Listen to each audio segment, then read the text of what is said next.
মা দেখো ভাইয়া ভাবিকে নিয়ে আসছে।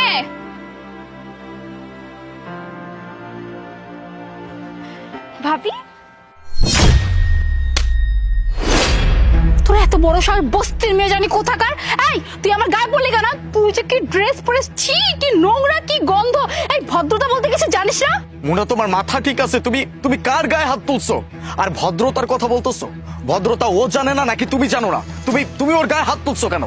আলেফ ওকে আমি থাপ্পড় দিব না তাহলে ওকে সালাম দেবো? হ্যাঁ তুমি দেখলে না এই বস্তির মেয়েটা কি করলো? হুট করে এসে আমার গায়ের উপর পড়েছে।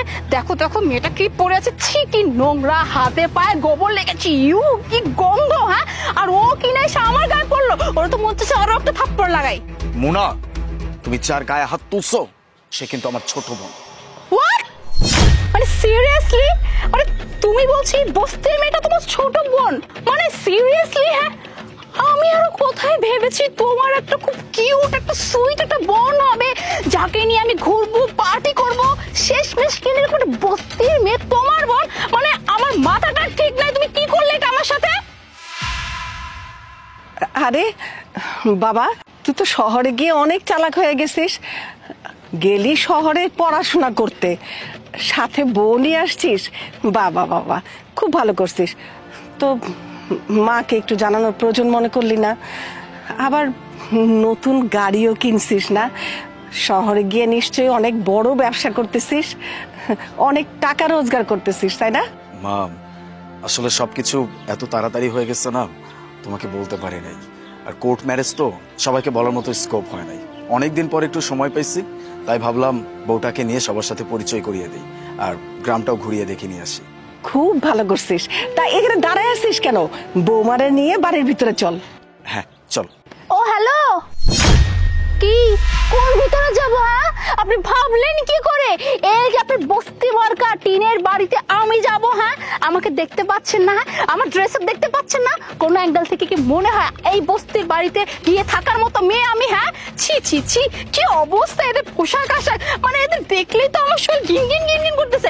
আর আলিফ তুমি কি জানো না আমার অ্যালার্জি প্রবলেম আছে? এই যে এত ময়লা, এই যে গোবর পড়া, এই ময়লা এই সেই, এগুলোতে গেলে যখন আমাকে অ্যালার্জি অ্যাটাক করবে তখন আমার কি হবে? আমার স্কিন নষ্ট হয়ে যাবে, আমার গ্লো নষ্ট হয়ে, চেহারা নষ্ট হয়ে যাবে। মুনা তুমি যাদের সাথে এত খারাপ আচরণ করতেছো তুমি জানো ওরা আমার জন্য কি করছে? কি কি করছে? তোমার জন্য কি দুনিয়াটা উদ্ধার করে ফেলছে একদম? শুনতে চাও? শোনো। নদী হ্যাঁ মা। কি করছিস? বসে আছি। এই দেখ এখানে 5 লাখ টাকা, এই টাকা আমি জোগাড় করেছি তোর বিয়ের জন্য। এতগুলো টাকা তুমি কিভাবে জোগাড় করলে মা? আরে আমি তো এতদিন টাকা কিছু কিছু করে জমাতাম, এখন এখানে 5 লাখ টাকা হয়ে গিয়েছে তাই নিয়ে আসলাম। কারণ তোর বিয়ে দিতে হবে না, আমার খুব ইচ্ছা আমি তোকে মনের মতো করে সাজিয়ে ধুমধাম করে তোর বিয়ে দিব, বুঝতে পেরেছিস? মা এতগুলো টাকা ওর বিয়ের জন্য তুমি ম্যানেজ করছো, এই টাকাগুলো আমাকে দাও না। আরে তুই কি বলছিস? আমি টাকা জোগাড় করেছি আমার মেয়ের বিয়ের জন্য, তোকে আমি এই টাকা দিব কেন? মা তুমি তো জানো আমার ইঞ্জিনিয়ারিং পড়ার অনেক ইচ্ছা, কিন্তু টাকার জন্য পারতেছিলাম না। শহরে গিয়ে ইঞ্জিনিয়ারিং পড়ার জন্য 4.5 লক্ষ টাকা লাগবে, তোমার কাছে তো 5 লক্ষ টাকা আছে।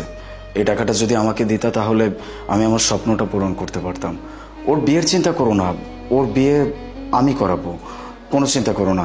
যখন পড়াশোনা শেষ হয়ে যাবে তখন তো আমি একটা ভালো চাকরি করব, ভালো একটা পজিশনে যখন যাব ওর বিয়ের ব্যবস্থা আমি করে দিব। তারপরে আমার স্বপ্নটা পূরণ করার জন্য এই টাকাগুলো আমাকে দাও না। এটা তুই কেমন কথা বললি?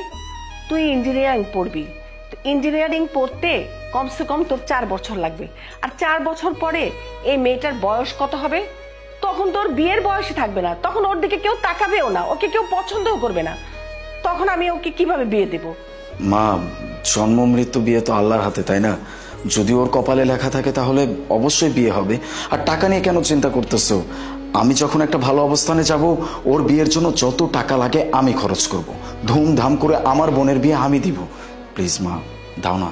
মা আমি বলি কি তুমি টাকাটা ভাইয়াকে দিয়ে দাও। ভাইয়া যদি মা ইঞ্জিনিয়ারিং পড়ে একটা ভালো জব পেয়ে যায় তাহলে দেখবা এর চেয়ে ডাবল টাকা ভাইয়া ইনকাম করতে পারবে। এখন মা আমাদের ছাড়া ভাইয়ার আর কে আছে বলো? তুমি টাকাটা ভাইয়াকে দিয়ে দাও মা। ঠিক আছে, তুই যখন বলছিস তাহলে আমি ওকে টাকাটা দিচ্ছি, কিন্তু একটা কথা মনে রাখিস, এই টাকাটা তোর বোনের বিয়ের জন্য ছিল। এই টাকা কিন্তু তুই 4 বছর হোক 5 বছর পরে হোক ফেরত দিবি, এবং সেটা 5 গুণ বেশি দিতে হবে। বুঝতে পেরেছিস? মা তুমি একদমই চিন্তা করো না, ও তো আমার ছোট বোন, তাই না? আমারও তো চিন্তা আছে, আমি দেখবো সবকিছু। ওর বিয়ে আমি ধুমধাম করে দিব, তুমি একদম চিন্তা করো না। এবার বুঝতে পারছো ওরা আমার জন্য কতটা স্যাক্রিফাইস করছে? আরে ছোট বোন আমার, ওর বিয়ের জন্য 5 লক্ষ টাকা অ্যারেঞ্জ করা হয়েছিল। সেই টাকাটা আমাকে দিয়ে দেওয়া হয়েছে যেন আমি আমার স্বপ্ন পূরণ করতে পারি, আমি ইঞ্জিনিয়ারিং পড়তে পারি, আমি ভালো কিছু করতে পারি। আজকে আমি একজন সফল ইঞ্জিনিয়ার, আমার কাছে বাড়ি গাড়ি টাকা পয়সা কোনো কিচ্ছুর অভাব নাই, সবকিছু আছে। আর ওদের কাছে কিচ্ছু নাই। আর যেই মানুষগুলো আমার জন্য এত কিছু করলো, তুমি তাদের সাথে এমন খারাপ আচরণ করতেছো। আলিফ, আসলে আমি জানতাম না যে এই মানুষ দুইটা তোমার জন্য এত কিছু করেছে, মানে তাদের জীবনের এত বড় একটা স্যাক্রিফাইস শুধুমাত্র তোমার জন্য করেছে, আর আমি কিনা তোমার ওয়াইফ হয়ে তাদের সাথে এত খারাপ আচরণ করেছি। আমাকে প্লিজ মাফ করে দাও।